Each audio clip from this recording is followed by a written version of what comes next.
Silly season is in full swing, and if you haven't been keeping up with everything that's going on, then why not? Drivers are on the move, Alpine look like idiots, and Daniel Ricciardo has somehow become hot property again. You will now know about Oscar Piastri snubbing Alpine. It isn't an exaggeration to say that his tweet has become the most used F1 copypasta in the history of copypasta. But where is he going, and will he fit in when he gets there? Today, we'll have a look at what Piastri's plan might be and what it means for the rest of the grid. Just in case you were in a coma for the last 5 days, or maybe you just had a really bad hangover after celebrating the Mercedes double podium in Hungary, let's quickly fill you in on what has happened. Fernando Alonso shocked everyone, including his own team, when he announced he was taking the outgoing Sebastian Vettel seat at Aston Martin. Apparently, Alpine thought he was going to sign on for another year with the option for another after that, but that isn't what ended up happening. In a fit of what we can only assume is panic, Alpine announced that their highly rated reserve driver Oscar Piastri would be driving for them alongside Ocon in 2023.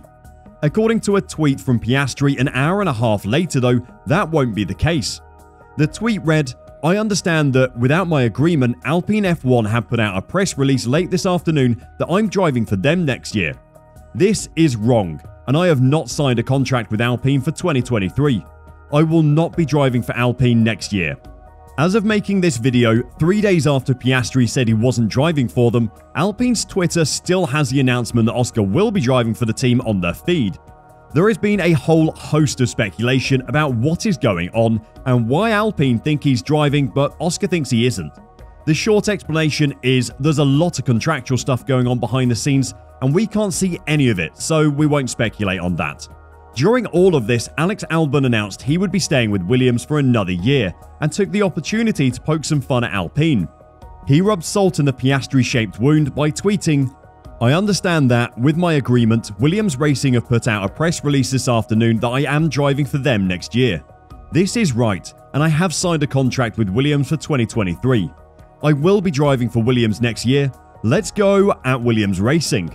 We didn't think the ex-Red Bull driver had this in him, but fair play to Alex. He started a trend that has taken over motorsport Twitter, sports subs on Reddit, and honestly every other corner of the internet we've looked at. Where does this leave Piastri then? If you've never driven in F1 before and a team announces you're driving for them, you don't say no. Unless you're 100% sure that you have a seat elsewhere. We are going to assume that Piastri has a seat guaranteed somewhere. It looks like that seat is going to be at McLaren. FIA's Contract Recognition Board, where all F1 contracts are checked for validity, is said to have validated Piastri's new contract with McLaren, at the expense of his existing deal with Alpine. Apparently, the deal between McLaren and Piastri was done during the Hungarian Grand Prix weekend. Why would McLaren want Piastri over Ricciardo though?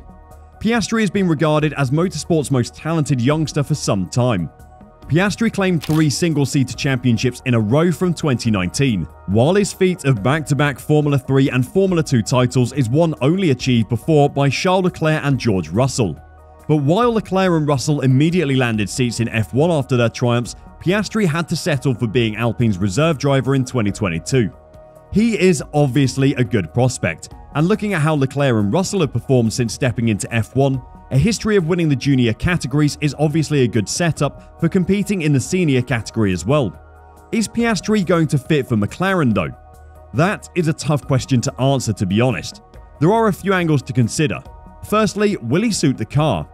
Ricciardo has really struggled to adapt to the MCL36 this season because of the awkward characteristics that Lando Norris likes to talk about. Ricciardo is an older driver at this point. I know a lot of you won't like me calling someone who is 33 old, but in F1 terms, he is.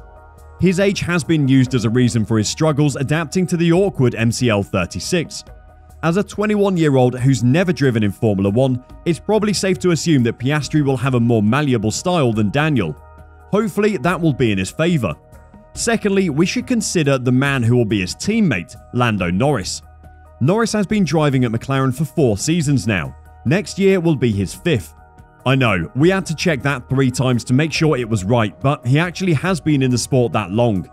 At only 22, the age difference to Daniel meant the two had little in common, so the atmosphere in the garage was more professional than friendly. Piastri, though, is only 6 months younger than Norris, so we might see more of a partnership forming at the team, like when Carlos Sainz drove in the seat next to Lando. Until he's in the team, it is impossible to know how well he will fit, but everything looks good for now. What this move does do is completely screw over Daniel Ricciardo. He told the media recently that his McLaren contract is in his hands, and if he wants to stay for 2023, then that's his choice. Obviously, that isn't true, because he isn't going to be there next year. So how have McLaren managed to move him on, and where is he going to move on to? Well, we've heard that McLaren have actually signed Piastri as a reserve driver for 2023 for now, and assuming they successfully move him on before the season starts, Piastri will get moved into the vacant seat. Ricciardo has a firm McLaren contract for next season as part of the original 3-year deal that he signed in early 2020 while still at Renault. Ricciardo and the team will now have to agree a settlement involving a substantial payoff in order for him to walk away at the end of this season. He's understood to have no interest in moving sideways into the team's Formula E program and is determined to find another seat in F1. Sometimes payoff deals like the one Ricciardo is set to receive can be impacted by the driver concerned subsequently finding a seat elsewhere. When Kimi Raikkonen was dropped by Ferrari at the end of 2009, he spent 2 years out of F1 in part so he could retain the full amount. However, it's understood that given the sums involved required to satisfy Ricciardo's original deal, one scenario is that even if he lands a drive elsewhere, he may end up still being paid by McLaren not to race for the team in 2023.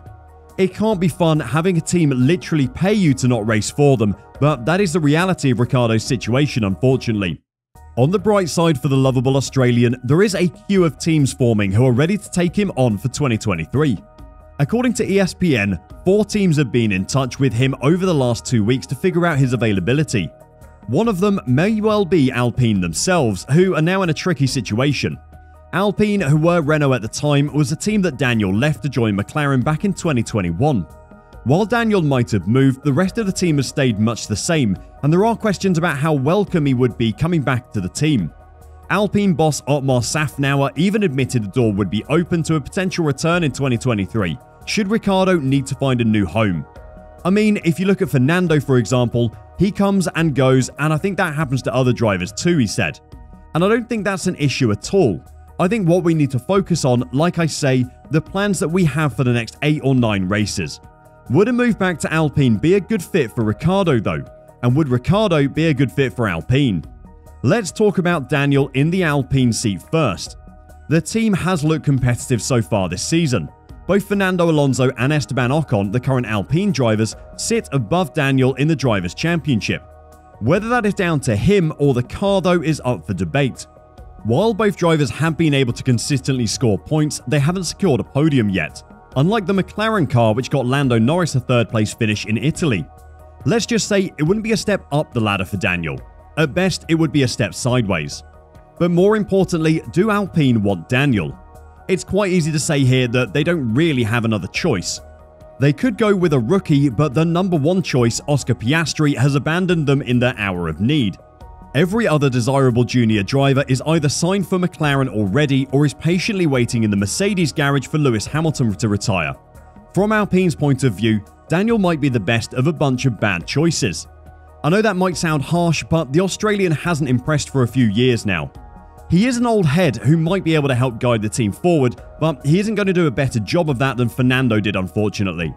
There is a phrase that comes to mind in this whole situation: don't count your chickens before they hatch. Alpine have been made absolute fools by assuming Piastri would toe the line and wait patiently to be told what to do. Now Alpine have a very stressful summer break ahead of them, trying to secure a driver for next year. And Daniel. Poor Daniel. We don't think this is the last of him yet, but it's hard to not feel sorry for him. From Red Bull's next wonder kid to being paid to not drive for your team, ouch.